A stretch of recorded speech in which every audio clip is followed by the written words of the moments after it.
Malawi, the tiny southern African nation sandwiched between Zambia and Mozambique, is like most African countries struggling with many issues from healthcare to infrastructure and education. With its 14 million citizens, mostly peasants. Just 6 years ago, most of them were starving literally. 5 million of them, almost half the citizens, needed food aid to stay alive. But that was then.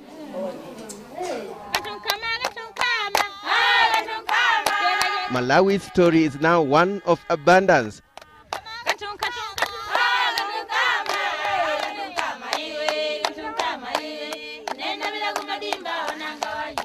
The people of Malawi now have more food than they need. In fact, as of 2007, the country was selling more maize to the World Food Programme than any other Southern African country. It has been exporting maize to crisis-hit Zimbabwe and giving donations to drought-hit Lesotho and Swaziland. But it didn't come easy. It took the personal intervention of President Bingu wa Mutharika to turn things around. I felt that, if you can feed a nation, then they have time to sit down and think about development and be innovative. Contrary to expectation, it's the poor smallholder farmers that are feeding Malawi, with individual land ownership on average being 1 to 5 acres of land. President wa Mutharika has empowered the farmers through subsidies. Through traditional chiefs, through religious leaders, through NGOs, we managed to identify groups of people that really needed help. Kenya has almost similar subsidy initiatives, but the real success of such initiatives lies in management. Subsidies have to reach the intended people and used for the intended purposes. In Malawi, the corrupt are dealt with ruthlessly. It doesn't matter who it is. If they are found guilty of corruption, whether they are cabinet ministers, they have to face the law. Any farmer who sells subsidized inputs is punished. And the results are evident.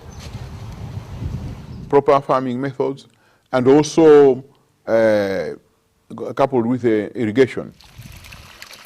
Yes, that's to say, never depend on rain-fed agriculture alone. Sources of water here include boreholes, swamps and rivers. Malawi basically has only one season of rainfall from November to April. I studied the weather patterns for the last 50, 60 years back, and I found that it's cyclical. And I think even if you go even to Kenya, you find the same thing. In that, you get rain, and then you get drought, you get rain, get drought.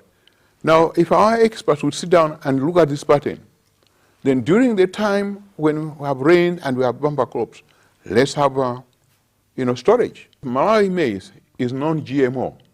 Malawi has this year produced about 41 million bags of maize with a surplus of 14 million.